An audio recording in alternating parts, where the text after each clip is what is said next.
안녕하세요, 엘렉트로캠입니다. 오늘도 놀라운 테슬라 이야기를 해볼까 합니다. FS 베타 10.69.3을 제가 곧 받겠죠?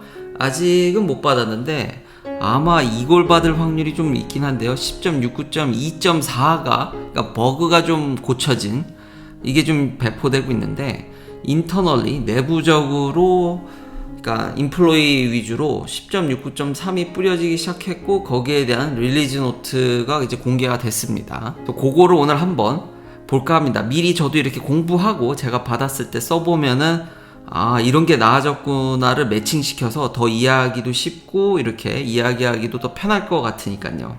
그렇게 본 게임을 넘어가기 전에 캐논데일님 감사합니다.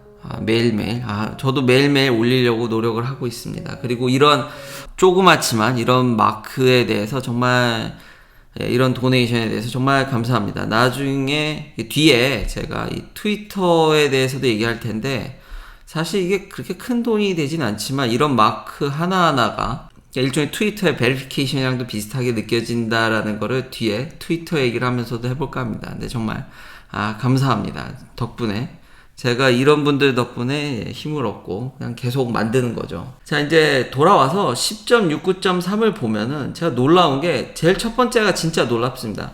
그러니까 제일 중요하기 때문에 첫 번째 넣었겠죠. 여기 보면 Object Detection, 그러니까 어떤 물체를 디텍션하는 네트워크를 업그레이드 했는데, 이게 보면 Photon Count Video Stream입니다.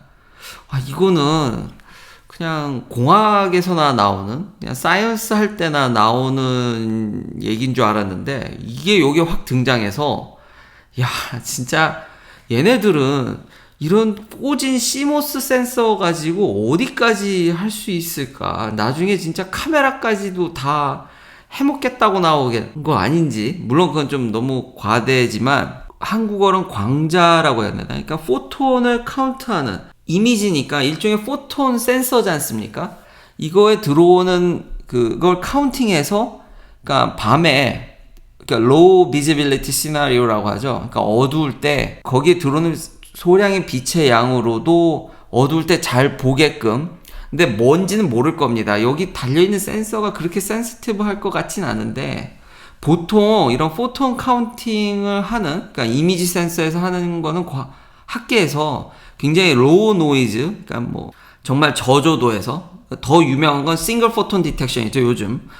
왜냐하면 이게 퀀텀 인포메이션 사이언스라든지 요즘 유명한 이제 퀀텀 컴퓨터, 양자 컴퓨터 뭐 이런데 굉장히 유용하게 쓰이고 있기 때문에 이게 좀 핫하거든요. 그러니까 이거는 싱글입니다. 포톤 싱글 하나를 디텍션하는 거는 무지무지 뭐 학계에서 그렇게 어렵진 않지만, 이걸 아주 정밀하게 대량으로 만드는 건 무지무지 어렵습니다. 여전히 그러니까 학계에서 오랫동안 이게 이야기가 돼서 되게 하나하나 그냥 만드는 아이디어나 이런 거는 쉬워 보이는데, 아직 제대로 이거를 뭔가 이렇게 애플리케이션을 제대로 하는 거는 이렇게 쉽지가 않은데, 비스무리한 알고리즘을 이 CMOS 센서에 여기 적용을 한다라는 게 정말 놀랍습니다. 일종의 저는 그런 것도 생각이 나는데, 하드웨어만 달라, 소프트웨어는 내가 다 만들게.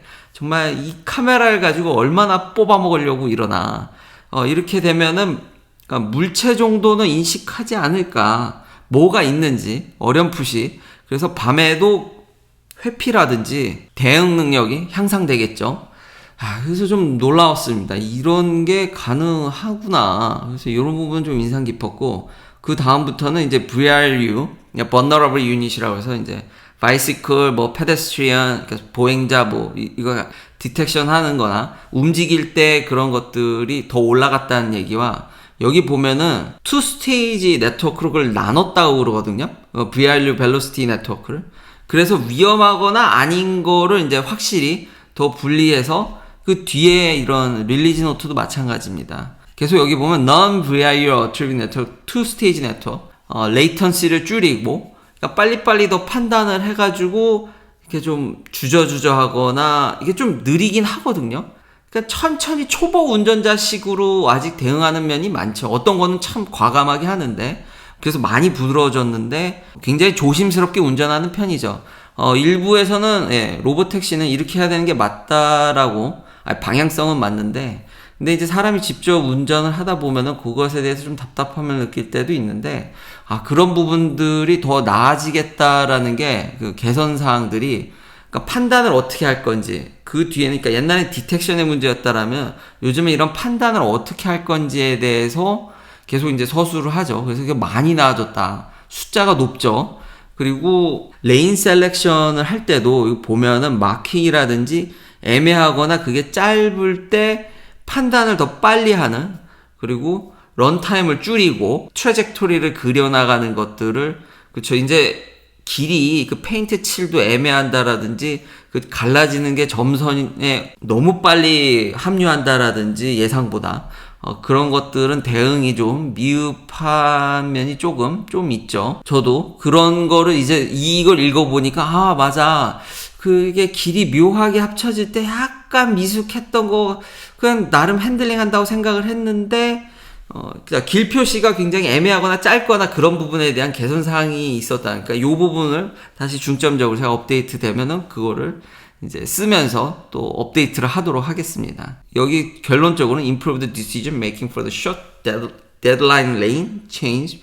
그러니까 그 라인이 아까 얘기했듯이 다시 그 짧은 것, 요런 것들이 많이 개선돼서 또 얼마나 부드러워질지 기대가 많이 됩니다. 근데 일단은 에러가, 그러니까 현재 버전에서 버그가 픽스된 거가 지금 배포되고 있는 걸로 보이거든요. 일반 유저들한테는. 그래서 요걸 받고 저도 또 업데이트를 하고, 그렇죠, 예상보다 좀 늦어지고 있는데 이걸 빨리 받아서 업데이트를 한 다음에 요거를 이거를 이거 포톤 카운팅이란 얘기를 듣고 요 단어에 제가 참 많이 꽂혔던 것 같습니다. 정말로 테슬라는 상상을 좀 이런 거 보면은 참 초월하는구나. 진짜 대단합니다. 물론 이런 포톤 디텍팅이 또 사실 라이다에서도 어느 정도는 아이디어가 있던 거라서 이런 거를 여기까지 접목시킬 수 있는지는 대단합니다. 그래서 제가 느끼는 거는 기존의 이제 스타트업들이랑 별 차이가 나지 않는다. 거기는 그거 아니면 정말 죽을 정도로 하기 때문에, 물론 그렇다고 해서 테슬라가 자율주행을 열심히 하지 않는다라는 건 아닙니다. 열심히 하죠. 그렇지만 테슬라는 대기업입니다. 정말 큰 기업이고 차도 많이 만들어야 되고 배터리도 개선해야 되고 인프라도 깔아야 되고 충전, 여러 가지 해야 될 것들이 많기 때문에 대기업과 스타트업이 싸웠을 때 스타트업이 기대하는 면이 뭡니까? 어떤 한 가지 목표를 위해서 전심전력을 하기 때문에, 예를 들면 현대나 삼성, 삼성도 퀀텀 컴퓨터 어느 정도 하고, 현대도 전기차를 한다고 그러지만 보십시오. 전기차로 전심전력해서 못 넘어가지 않습니까? 자기가 파는 것 때문에, 내연기관에서 버는 돈 때문에. 포드도 어제 얘기했듯이 다이렉트 세일을 하질 못하고, 그런 면들을 기존 구조에 발목이 잡혀서, 근데 거기서 돈이 나오기 때문에 어떤 한 가지 목표를 위해서 전심전력을 못하기 때문에, 근데 그렇게 죽어라, 거기다 수십조 투자를 받는 회사하고도 이 대기업, 자율주행이 안 중요하다는 게 아니지만 그렇다고 해서 여기다 무슨 전력을 쏟아부을 수는 없는데 차이가 없다라는 게 대단한 거죠.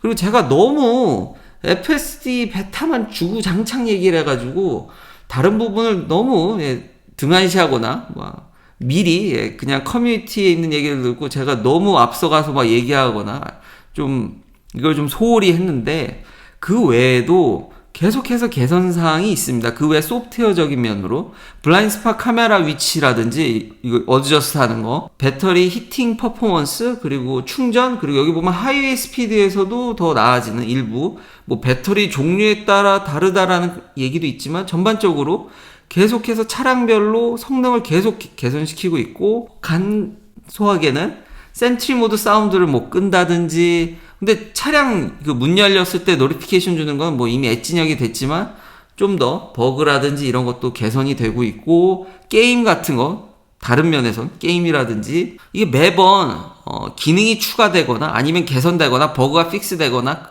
그런 소소한 거로 하면은 매번 업데이트 될 때마다 수십 가지가 새롭게 생기고 개선되기 때문에 이게 기존 자동차 회사들한테 이게 기대를 할 수 있는 겁니까? 차가 늘 새롭기 때문에 굳이 외형 이러다 나중에 외형도 튜닝하는 거 아닌가, 그 사비를 들여서. 일단 내부적으로 소프트웨어적으로는 차가 늘 새 차 같은, 새로운 차 같은 느낌이 계속 줍니다. 정말 다른 차 같은 느낌. 겉은 똑같지만 겉은 제가 고치지 않은 한 그런 것들이 계속 있기 때문에 이거는 격차가 너무 다릅니다. 그래서 제가 테슬라를 오래 타보면은 처음에는 마감이나 이런 것 때문에 욕을 바가지로 하고 몇 가지 이제 적응이 걸려서 욕을 하지만 계속해서 같이 성장하고 이런 거를 계속 업데이트를 받다 보면 이거 완전 차원이 다른 차입니다. 이거 들어오면 못 빠져나갑니다. 조만간 빨리 받아서 업데이트를 하도록 하겠습니다. 다음 얘기는 기가 상하이를 여기 프레먼트 공장에 카피를 하려는 건가요? 그러니까 테슬라가 일부 지금 기가 상하이에 일하는 인플로이들을 지금 미국에 데려다가 이래도 되는지 자동차는 되는가 봅니다. 반도체 쪽은 미국 사람이 중국에서 일하는 거 지금 다 돌아오라고 하고 있죠. 기가 상하이의 석세스를 지금 미국에 카피하려고 하죠. 지금 중국 엔지니어들을 지금 프레먼트 공장에 보내서 지금 생산 효율을 올리려고 합니다. 이미 기가 상하이는 100만 대를 돌파했죠. 이런 식이면은 1년에 100만 대 넘게 생산할 수 있는데 프레먼트도 대단합니다. 미국에서 이미 공식적으로 60만 대가 넘었지만 일론 머스크 머리나 지금 트렌드는 70만 대, 80만 대. 궁극적으로는 결국 기가 상하이 같이 1밀리언 가는 게 목표인데 그게 잘 안 되는 것 같습니다. 이게 블룸버그에서 나온 얘기인데 지금 중국에 일하시는 엔지니어들이나 이런 것들을 시스템이나 이런 것들을 캘리포니아로 와서 그거를 이식시키려고 한다라는 거죠. at least 3 months 뭐 더 길어질 수도 있는 거고요. 이걸 보면서 그냥 간단하게 그냥 요약하면 그냥 중국의 기가 상하이 노동자들, 엔지니어들을 데려다가 미국 공장을 개선시킨다는 건데 저는 이 뉴스를 보고 아메리칸 팩토리라는 2019년에 넷플릭스 다큐멘터리가 생각이 났습니다. 저도 예전에 2019년에 제가 이거에 대해서 살짝 이 다큐멘터리에 대해서 언급을 했던 것 같은데 자세하게는 더 하진 않았지만 이게 오바마 전 대통령이 투자를 해서 제작에 참여를 해서 더 유명해졌는데 내용이 뭐냐면 이게 내용을 보면서 진짜 이번에 테슬라의 이 뉴스와 너무 겹쳐 보여서 아직도 참 중국의 제조는 대단하다는 것과 테슬라가 이걸 한다라는 게 저 다큐멘터리 내용은 그겁니다. 이것도 자동차 공장 얘기입니다, 사실. 그러니까 오하이오인가요? 자동차 공장이 이제 문을 닫게 되고 GM에. 근데 그거를 중국의 후야오인가요? 그 글래스 자동차 유리 만드는 회사가 그 공장을 지원금을 주회나 미국의 지원금을 받아서 인수한 다음에 이 회장이 이 공장을 중국처럼 흑자가 나고 아주 그러니까 잘 돌아가게 돈 잘 버는 공장으로 만들려고 합니다. 그러면서 생기는 일을 다큐멘터리로 있는 그대로를 그 상황에 들어가서 실제로 감독이 제작진과 촬영진이 들어가서 그 있는 그대로 촬영을 했는데 실제로 그런 이벤트가 엄청 일어나서 거기에 개입하지 않고 사실적으로 묘사해서 굉장히 호평도 받고 평이 굉장히 좋고 저도 한번 보라고 이게 추천하는 다큐멘터리인데 그래서 이렇게 중국 노동자들 데리고 옵니다. 똑같습니다. 테슬라랑 중국에 일하는 노동자들을 데리고 와서 기술자나 엔지니어를 미국에 데리고 와서 이 미국 공장을 그렇게 효율적으로 바꾸려고 하는데 그게 될 리가 있나요? 잘 안 되죠.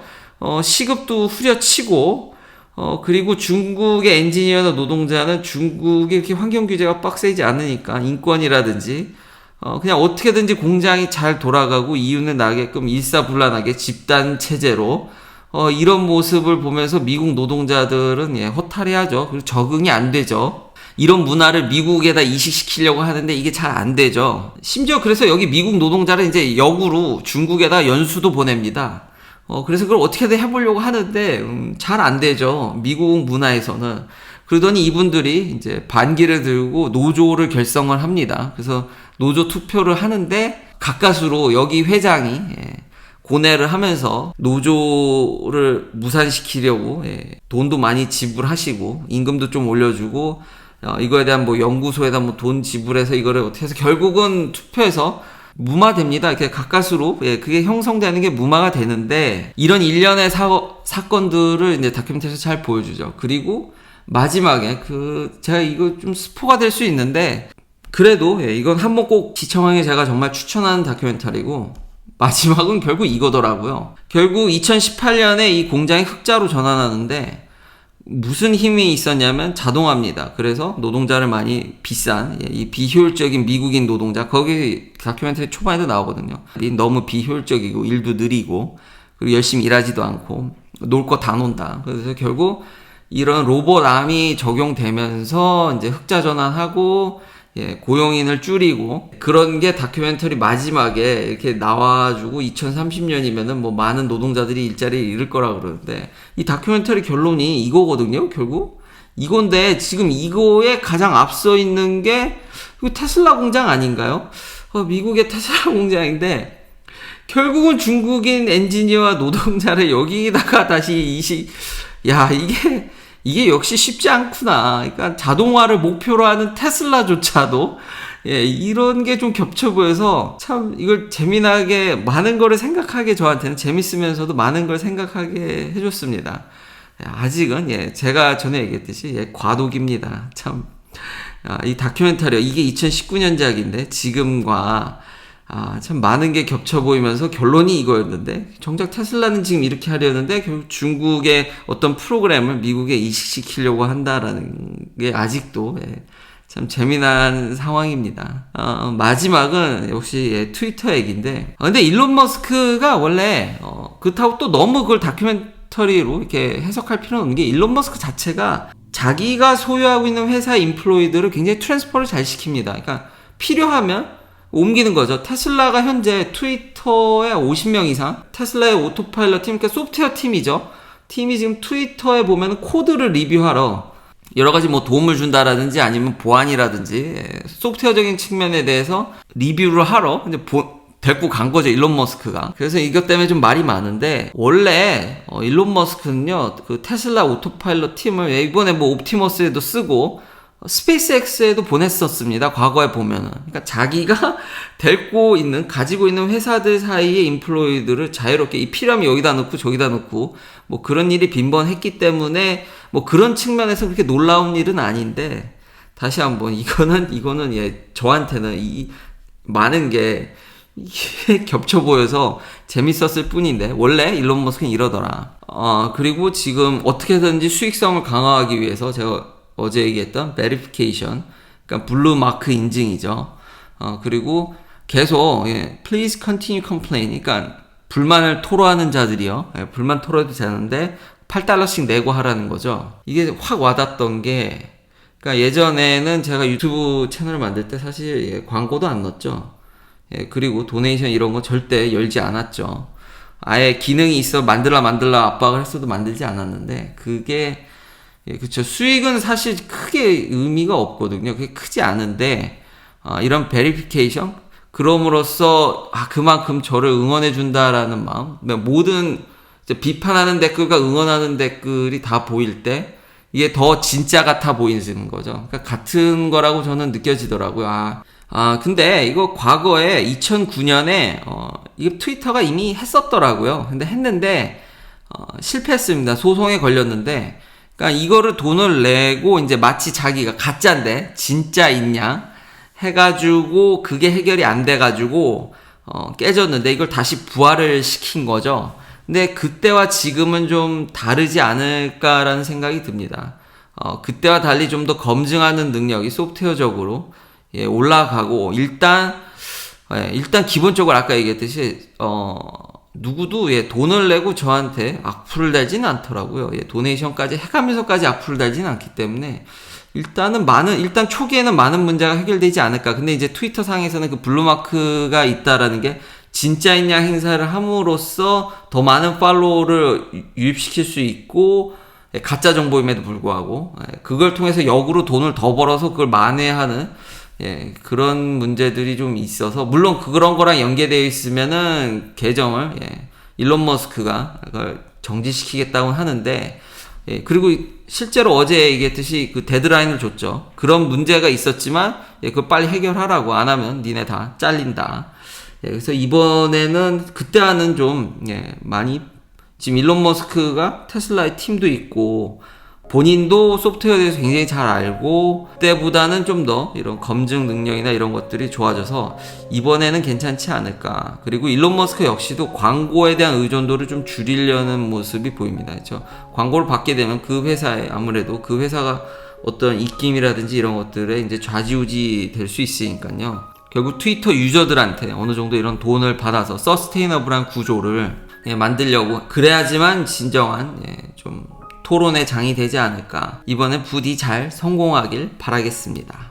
긴 영상 시청해주셔서 감사합니다. 내일도 테슬라 관련 이야기들로 찾아뵙겠습니다.